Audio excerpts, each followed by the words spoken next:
வணக்கம் தோழா. இந்த வீடியோல தமிழகத்துல இதுவரைக்கும் அமைக்கப்பட்ட ஆணையங்கள், அது ஒரு கல்வி சம்மந்தமா இருக்கட்டும், நிதி சம்மந்தமா இருக்கட்டும், நீதி சம்மந்தமா இருக்கட்டும், இடஒதுக்கீடு சம்மந்தமா இருக்கட்டும், எல்லா ஆணையங்களுமே மொத்தமா அந்த ஒரே வீடியோல அம்புட்டு தாங்க அப்படி சொல்ற மாரி முடிச்சிட போறோம். கண்டிப்பா இப்ப கேட்கக்கூடிய தேர்வுகள் எல்லாத்தையும் நீங்க பிரட்டி பார்த்தீங்கனாலே தெரியும். கண்டிப்பா ஏதாவது ஒரு ஆணையம் எப்ப அமைச்சாங்க, எதற்காக அமைச்சாங்க அப்படின்றத கண்டிப்பா கேட்டிருக்காங்க. அதனால தமிழகத்துல அமைக்கப்பட்டத கண்டிப்பா படிச்சுக்கணும். ஏன்னா தமிழக வளர்ச்சி நிர்வாகம் அப்படின்றது தான் இப்ப மெயின் ரோல் பண்ணுது. முதல்ல வந்து தமிழ்நாடு இடஒதுக்கீடு ஆணையங்கள் அத பத்தி பார்த்துருவோம். அதுக்கடுத்து கல்வி சம்மந்தமா அமைக்கப்பட்ட ஆணையங்கள பார்ப்போம். ஓகேவா? முதல் பிற்படுத்தப்பட்ட ஒரு ஆணையம் அப்படி சொன்னோம்னா, அது வந்து ஏ.என். சட்டநாதன் அவர்கள் ஆணையம் தான் சொல்லலாம். 1969ல அமைச்சிருக்காங்க. 71ல இவங்க அறிக்கையை சமர்ப்பிக்கிறாங்க. என்ன சொல்றாங்க அப்படின்னா, பிசிக்கான இடஒதுக்கீடு 25% 31% உயர்த்த சொல்றாங்க. அதே மாரி எஸ்சி, எஸ்டிக்கான இடஒதுக்கீடு 16% 18% உயர்த்த சொல்றாங்க. அது மட்டும் இல்லாம, இந்த கிரீமி லேயர் அப்படின்னு ஒண்ணு சொல்லுவோம். அதாவது பசை அடுக்கு அப்படின்னு தமிழ்ல சொல்லுவாங்க. அந்த முறைய வந்து இவங்க தான் ஃபர்ஸ்ட் சொல்றாங்க. ஓகேவா? 1982ல வந்து ஜே.ஏ. அம்பாசங்கர் ஆணையம் அமைக்கிறாங்க. இத வந்து அடிக்கடி தேர்வுல கேட்கறாங்க. 2வது பிற்படுத்தப்பட்ட ஒரு ஆணையம் இதுதான். 82ல அமைக்கப்பட்ட ஆணையம். 85ல தான் அறிக்கை குடுக்குறாங்க. பிசி இடஒதுக்கீடு 50% 32% குறைக்கணும் அப்படின்னு பரிந்துரை செய்றாங்க.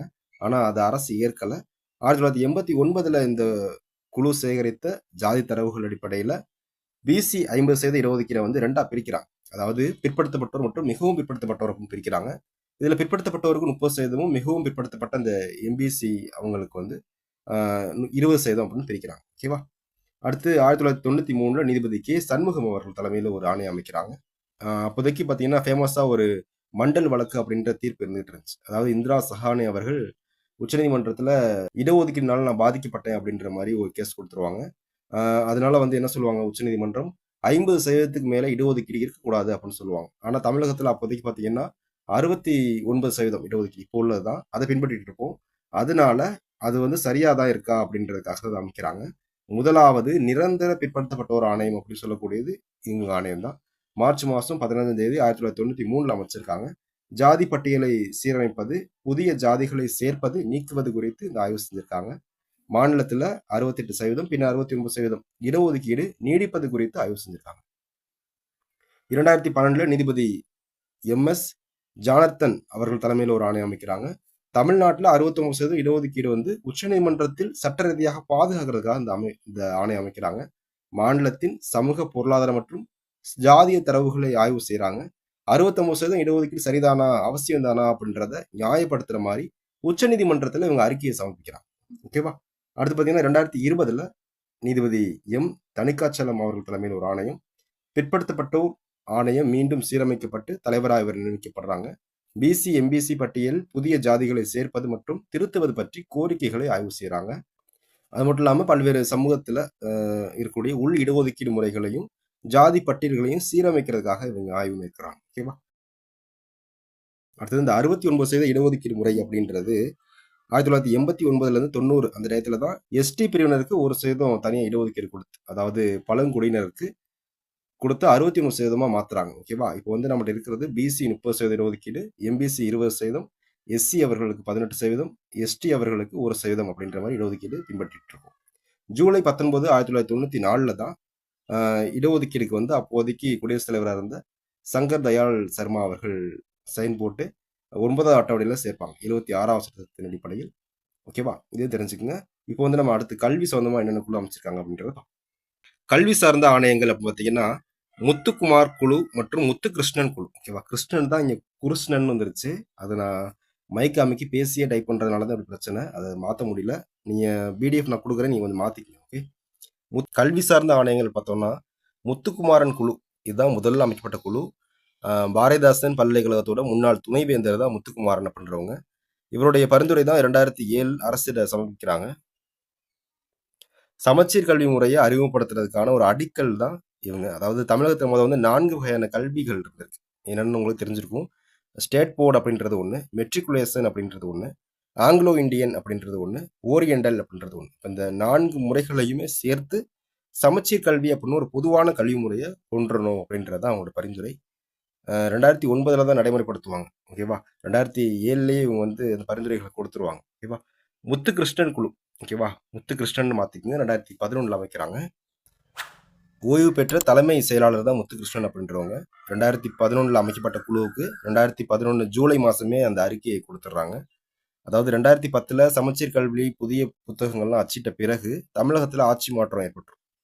அதனால அந்த சமச்சீர் கல்வி முறை சரிதானா, அந்த புத்தகங்களோட தரத்தை ஆராய்வு பண்ணுறதுக்காக மறுபரிசீலனை செய்வதற்காக உச்சநீதிமன்றத்தினால உத்தரவு பிறப்பிக்கப்பட்டு இந்த குழு அமைப்பாங்க. ஓகேவா?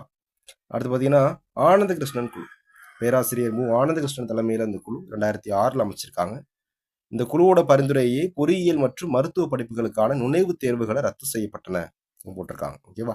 +2 மதிப்பெண் அடிப்படையிலேயே தொழில்முறை படிப்புகள் மாணவர் சேர்க்கையை நடத்த சட்டப்பூர்வ வழிவகை செய்த குழு ஆனந்த கிருஷ்ணன் குழு. ஓகேவா? அடுத்து நீதிபதி ஏ.கே. ராஜன் குழு அப்படின்றது ஓய்வு பெற்ற உயர்நீதிமன்ற நீதிபதி ஏ.கே. ராஜன் அவர்கள் தலைமையில் இந்த குழு நீட் தேர்வினால சமூக பொருளாதார ரீதியா பின்தங்கிய மற்றும் கிராமப்புற மாணவர்களுக்கு ஏற்படும் பாதிப்புகளை விரிவாக ஆராய்ந்து அரசுக்கு அறிக்கை சமர்ப்பித்தது. அதாவது நீட் தேர்வுனால ஏற்படக்கூடிய பாதிப்புகளை ஆராய்க்க அமைக்கப்பட்ட குழு, தமிழகத்தில் அமைக்கப்பட்ட குழு நீதிபதி ஏ.கே. ராஜன் குழு 2021. ஓகேவா? அதையாக வச்சுக்கோங்க. ஒரு நோட் எடுத்து நோட் பண்ணிக்கோங்க. இந்த பிடிஎஃப் நான் கீழே கொடுத்துருக்கேன், டெலகிராம் சேனல்லையும் கொடுத்துருக்கேன், டவுன்லோட் பண்ணிக்கோங்க. நீதிபதி முருகேசன் குழு. ஓகேவா? இந்த குழு ரொம்ப முக்கியமான குழு. இவங்க தான் வந்து +1க்கு இருந்த அந்த பொது தேர்வு முறையை எடுத்து விட்டாங்க. ஓகேவா? அப்புறம் முதல்ல எப்படி இருக்குன்னா 10த்தையும் பொது தேர்வு எழுதணும், +1லையும் பப்ளிக் எக்ஸாம் இருக்கு, +2லையும் பப்ளிக் எக்ஸாம் இருந்துச்சு. இப்போ அதை எடுத்துட்டாங்க. ஓகேவா? அதுக்கு காரணமான குழு வந்து முருகேசன் குழு. இவங்க தான். இவங்க வந்து எதுக்காக கொண்டு வந்தாங்கன்னு பார்த்தீங்கன்னா, தமிழ்நாடு மாநில கல்விக் கொள்கை 2025 அப்படின்னு ஒன்று அமைக்கிறதுக்காக அமைக்கப்பட்ட ஒரு உயர்மட்ட குழு தான் இந்த குழு. இந்த உயர்மட்ட குழு அப்படின்றதுல 14 பேர் இருக்காங்க இந்த குழுவில். இதன் பரிந்துரைகளை ஆகஸ்ட் மாதம் 2025 தமிழக அரசு செயல்படுத்தியிருக்காங்க. முக்கியமாக 11ஆம் வகுப்பு பொதுத் தேர்தலில் நீக்கியிருக்காங்க. அதான் அதில் முக்கியமான விஷயம்.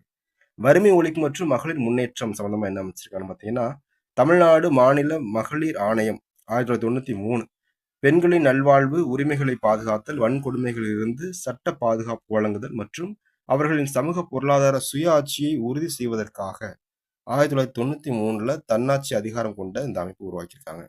ஓகேவா? அடுத்து வாழ்வாதார குழு அப்படின்றதெல்லாம் ஒன்றும் அது ரிலேட்டிவாக என்னென்ன அமைச்சிருக்காங்க அப்படின்றது தான். தமிழ்நாடு மகளிர் மேம்பாட்டு நிறுவனம் மூலம் மகளிர் சுய உதவி குழுக்கள் உருவாக்கப்பட்டு புதுவாழ்வு திட்டம் மற்றும் தமிழ்நாடு மாநில ஊரக வாழ்வாதார இயக்கம் வாயிலாக கிராமப்புற வறுமை ஒழிப்பு மற்றும் தொழில் முனைவோர் பயிற்சி சிறப்பாக செயல்படுத்தப்பட்டு வருகிறது போட்டிருக்காங்க. அவ்வளோதான். இந்த ஆணையங்கள், அந்த சமூக நீதி மற்றும் இடஒதுக்கீடு ஆணையங்கள் நம்ம பார்த்தது தான். இப்போ இந்த பிடிஎஃப்லாம் இருக்குது, நீங்கள் அதில் உள்ளதான் தெளிவாக கொடுத்துருக்கேன். இதில் வந்து சும்மா முக்கியமான மட்டும் கொடுத்துருக்கேன். ஓகேவா? அவ்வளோதான்.